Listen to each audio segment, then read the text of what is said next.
L'écoutez Sirot Relek Rafalef, deuxième sira sur Trouma. Alors notre paracha de Trouma, elle décrit la composition du Mishkan, le temple qu'il y avait dans le désert à l'époque de Moshe Rabbeinu. Et ici, le rabbi fait une sira où il reprend les lois du Rambam qui concernent le temple de Jérusalem. Et dans le quatrième chapitre, le Rambam il explique la composition du Saint des Saints. Il dit que l'arche sainte, elle était posée là-bas sur une pierre. Et le Rambam il continue en disant que le roi Shlomo, le roi Salomon, il savait que le temple allait être détruit, et il a construit un autre endroit, un endroit caché, en profondeur, pour dissimuler l'arche sainte en temps voulu.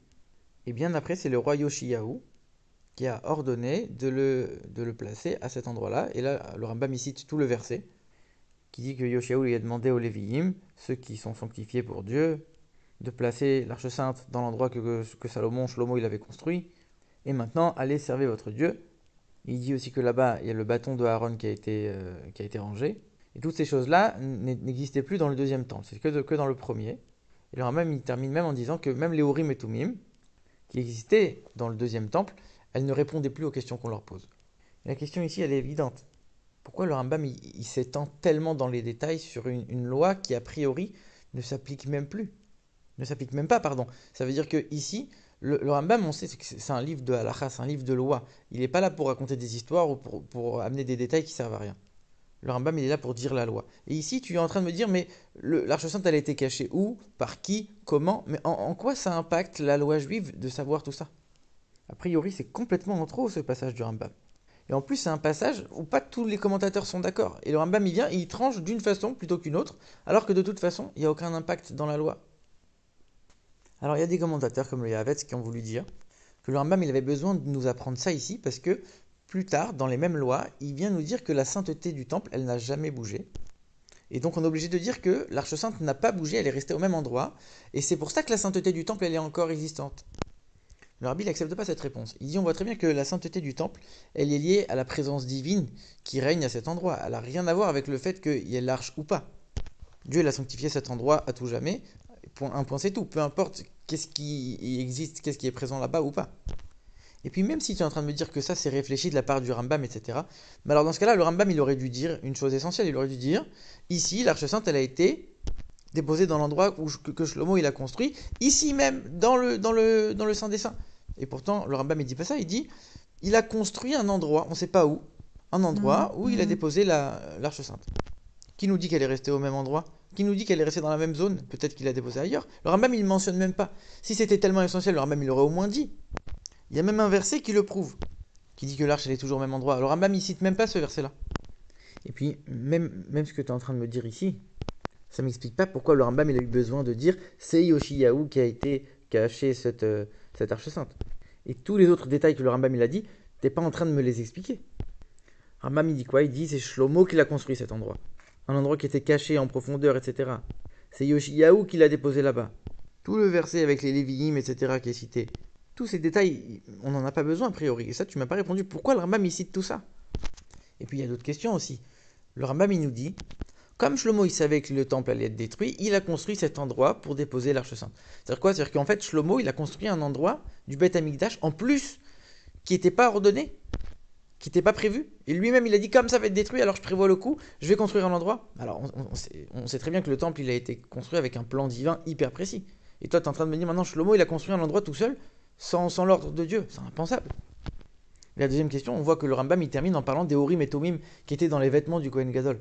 Quel rapport avec l'Arche Sainte qui est dans le Saint des Saints? Ici, on est dans un chapitre du Rambam qui parle de la construction du temple, comment ça doit être fait, etc. Et ça, les habits du Kohen Gadol, ça n'a rien à voir. C'est un autre chapitre du Rambam. Pourquoi le Rambam il vient me mentionner ce sujet-là ici, dans un chapitre qui n'a rien à voir? Il doit forcément y avoir un lien plus profond, pas juste le fait de dire que les deux ont disparu les deux ils étaient plus actifs dans le deuxième temple. Il y a forcément un lien plus profond. Alors pour bien comprendre la réponse à tout ça, le Rabbi commence déjà à expliquer l'ordre des chapitres dans ce sujet du Rambam qui est la construction du temple. D'abord, il donne les choses essentielles, les endroits et les parties les plus importantes du temple.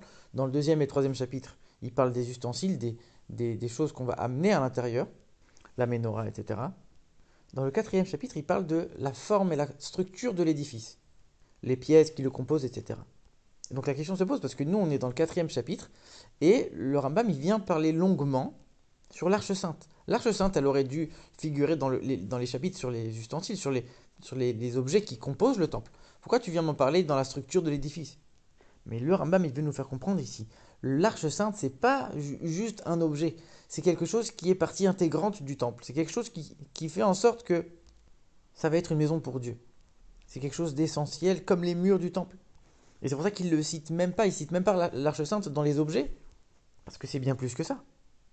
Alors à ce moment-là, il y a une grande question qui se pose. Dans le deuxième temple, il n'y avait pas l'Arche Sainte dans le Saint des Saints. Comme on l'a dit, elle était cachée.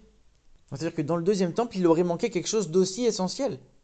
Comment c'est possible? Et en vérité, c'est à cette question que le Rambam vient répondre ici en s'étendant si longuement sur cette réponse. Pour prouver que oui, bien sûr, dans le deuxième temple, il y avait quand même cette perfection et cette sainteté, même s'il n'y avait pas l'Arche Sainte dans le Saint des Saints, malgré tout, il y avait cette sainteté.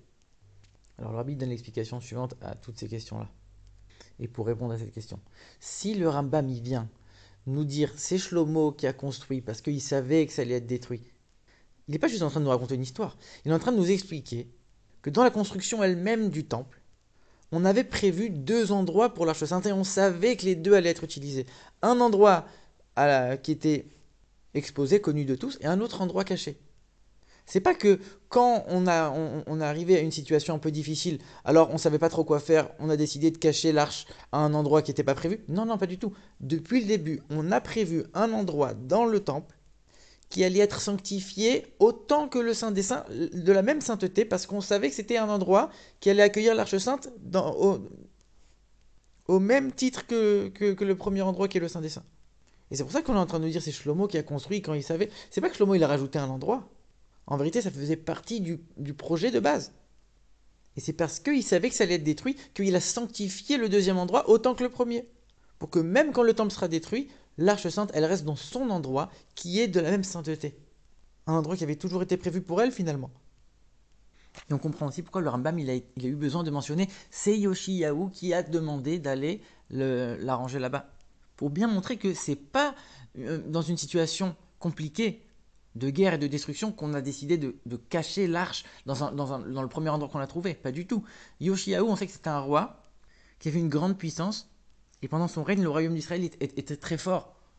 Donc c'est pas à cause du fait qu'ils avaient peur que le temple soit détruit, ils n'avaient pas du tout peur, ils savaient qu'ils étaient bien. Et c'est à cette période que lui, il a demandé de changer de place l'Arche Sainte. Pour nous montrer, c'est un deuxième endroit qui est aussi saint que le premier, et c'était prévu depuis le début. Et ça, le Rambam, il a besoin de nous donner tous les détails. C'est Yoshiyahu, le roi Yoshiyahu, tout comme le roi Shlomo, qui a ordonné aux Lévi'im, tout comme quand Shlomo il a déposé dans le premier endroit, il a demandé aux Lévi'im de le faire.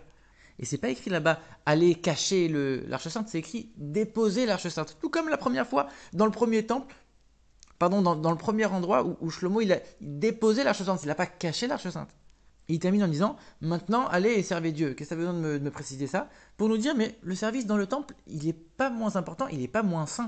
Le service dans le temple, il continue. L'Arche Sainte, elle a changé d'endroit, c'est vrai, ça ne change rien. Continuez votre service comme si de rien n'était. Et le Rambam, il termine en citant l'exemple des Urim et Tumim pour nous dire quoi? Dans le deuxième temple, les Urim et Tumim, on les voyait, ils existaient, ils étaient là. Seulement, on ne voyait pas leur effet, on ne voyait pas leur sainteté. Quand on leur posait une question, ils ne répondaient pas. C'est la même chose avec l'arche. Dans le deuxième temple, on ne la voyait pas, c'est vrai. Mais elle était là. Elle était là et elle était dans son endroit, dans toute sa sainteté. C'est qu'elle est là, mais on ne voit pas. C'est pour ça que le Rambam il a cité les Urim et Tumim ici. De toute cette histoire, qu'est-ce que le Rambam il vient nous apprendre?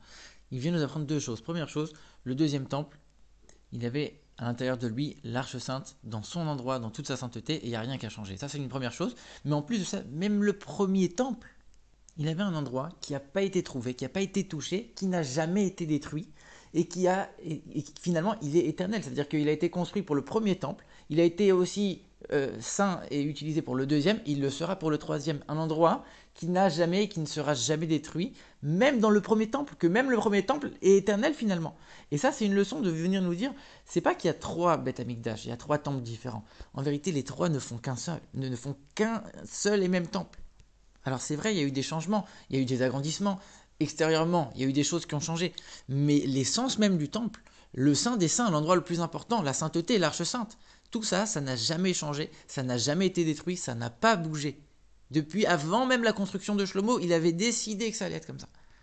De la même manière, on dit que quand il y aura la résurrection des morts, on ne va pas avoir des nouveaux corps. On dit que même ceux qui sont morts, ils ont que leurs os. Il y a un os qui ne se décompose jamais. Et à partir de cet os-là, qui s'appelle le louz, cet os-là, il va reconstruire le corps entier.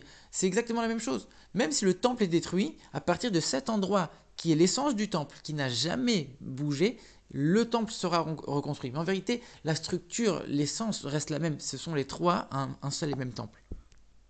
Ici, le rabbi tire déjà un premier enseignement. C'est qu'on voit que Shlomo, il avait laissé la possibilité que le temple puisse être détruit en construisant un endroit comme ça. C'est-à-dire que les nations du monde, elles ne peuvent pas détruire le peuple juif, elles ne peuvent pas vaincre le peuple juif. C'est seulement quand toi, tu leur laisses la possibilité de te vaincre, que là, elles peuvent détruire quelque chose. Mais sinon, elles n'ont pas du tout cette force-là. Et ça, c'est vrai pour chaque juif à titre individuel. Un non-juif, il ne peut pas lui nuire si lui-même, par ses actions, il n'a pas fait en sorte de laisser cette possibilité-là. Le rabbi va même plus loin, il dit, même le tribunal céleste, quand il tranche quelque chose, un décret sur un juif, il faut l'acceptation du juif quelque part. Il faut que le juif il ait laissé cette possibilité, sinon c'est impossible. Maintenant, quand on réfléchit un petit peu, on voit que avec toute l'inauguration et la joie dans le premier temple, quand Shlomo il a construit, il a ouvert le premier temple, au même moment, il s'est rappelé que, il va être détruit. C'est pour nous dire que au moment même de la construction, on pense déjà à la destruction. C'est pas une destruction pour une destruction. On sait très bien que le sens de l'exil, c'est pour amener à quelque chose de plus grand, une descente pour s'élever beaucoup plus haut par la suite. C'est-à-dire que même au moment de la construction, on pense à la destruction parce que la destruction n'est pas une fin en tant que telle, c'est juste un tremplin pour monter plus haut par la suite. Dans ce moment de joie qui est l'inauguration du premier temple, on pense déjà à ce qui va se passer par la suite. Parce que ça fait aussi partie de l'élévation et de la joie, même si c'est une période un peu difficile. Et donc en construisant cet endroit, Shlomo, il a fusionné les deux aspects. Premièrement, c'est vrai que je laisse place à la destruction. Si moi, je n'avais pas laissé, ça aurait été impossible. Mais cette destruction, ce n'est pas une destruction en tant que telle. Elle va amener par la suite une élévation encore plus élevée avec le troisième temple qui est construit directement par Dieu. Ce n'est pas un temple qui a été construit par les hommes qui peut être détruit. Une élévation qui sera infinie. Et ça, on le voit dans cet endroit-là, qui n'a jamais été touché, qui n'a jamais bougé, qui montre l'infinité de cet endroit du temple. Et enfin, le rabbi s'arrête sur les trois mots que le Rambam il a utilisés pour qualifier cet endroit. Il a dit un endroit caché, profond et sinueux. C'est vrai que cet endroit, il évoque la destruction. C'est la possibilité qu'il y ait une destruction. Mais ces trois mots-là, ils nous montrent qu'en vérité, c'est une très grande élévation. Pour dire caché, il dit matmoniot. Ça veut dire c'est comme un trésor qui est caché. C'est ça le langage en hébreu. Amok, c'est-à-dire profond, atteindre une profondeur, dans le sens d'une élévation profonde. Et sinueux, ça veut dire quoi? Ça veut dire qu'il y a certaines lumières qui sont tellement fortes, tellement puissantes, qu'on ne peut pas les atteindre par le chemin normal, le chemin tout droit. Il faut emprunter des chemins un peu sinueux. Ça, c'est le principe de la tchouva. Celui qui fait toute la Torah comme il faut, alors c'est le chemin tout droit. Celui qui a fait des bêtises, il a fait des choses qu'il ne fallait pas très bien, qu'il ne fallait pas trop, et qui fait tchouva, il corrige toutes ses fautes, il les rend, il transforme en mérite. Il atteint une lumière infinie, un niveau extraordinaire qu'il n'aurait jamais pu atteindre s'il avait pris le chemin normal au départ. Donc même si ce lieu, il évoque la destruction, en vérité, il désigne tout aussi bien l'élévation la plus grande, la plus infinie, qui va nous amener bientôt la construction du troisième Beth Amikdash.